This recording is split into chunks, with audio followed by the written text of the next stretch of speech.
Senior year, third period, my phone exploded. Text after text. Is it true? ONG, you're disgusting. I can't believe you did that. I had no clue what was going on until my best friend slid her phone across the desk. Someone had posted on our school's anonymous confession page claiming I had slept with my college interviewer, a 46-year-old man, to get into Columbia. I felt sick, like I could actually throw up. I had earned that acceptance. Straight A's, debate team president, volunteering every weekend at the Children's Hospital because my little sister had leukemia when we were younger. Columbia had been my dream since I was 12. That rumor didn't just attack my reputation, it tore down everything I had worked for. The post even included a photo of me and my interviewer walking out of a cafe, cropped and twisted to make it look like we were leaving a hotel together. But in reality, it was a group meetup with other applicants, totally normal. But the way it was framed, intimate, sketchy. By lunchtime, people were whispering, pointing. Someone actually wrote Columbia Call Girl on my locker in red Sharpie.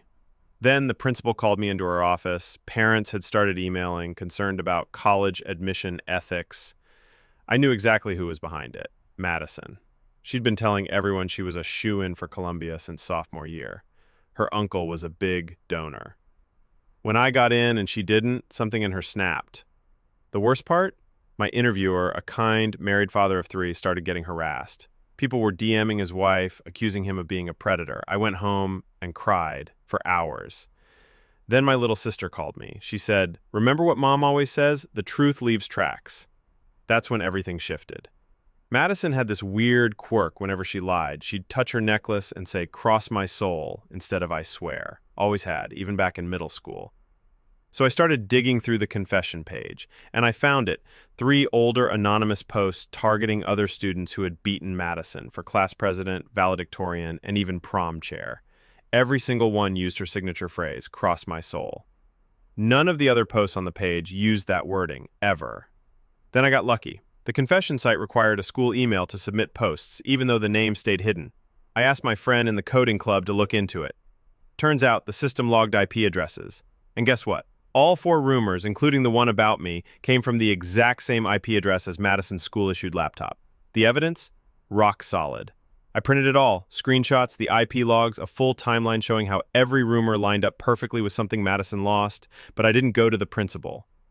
I took it to the school paper. Our journalism advisor had worked for the Chicago Tribune before teaching. She took one look and said, "This is a story." That Monday, the school paper dropped a special edition. Anatomy of a Rumor. How Jealousy Fuels Fake News. They didn't name Madison outright, but the evidence was undeniable. They published everything, my findings, digital forensics, even a side article about how nothing online is ever truly anonymous. By third period, Madison was crying in the girls' bathroom. And then, like fate, the interviewer's daughter, who also went to our school, walked into the principal's office with a typed letter from her dad. He detailed how all interviews were conducted in public during group meetings, usually at cafes or campus centers. No hotel, no misconduct. Later that week, Columbia released a formal statement confirming that my admission was 100% merit-based. No red flags, no violations.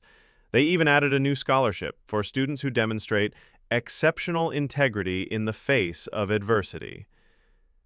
And guess who was named the first recipient? Me. As for Madison, her parents quietly pulled her out of school and moved her to some elite private academy across town. Turns out, she'd done the same thing twice before, at 2 different schools. Same tactic, different victims. But this time, the truth left tracks.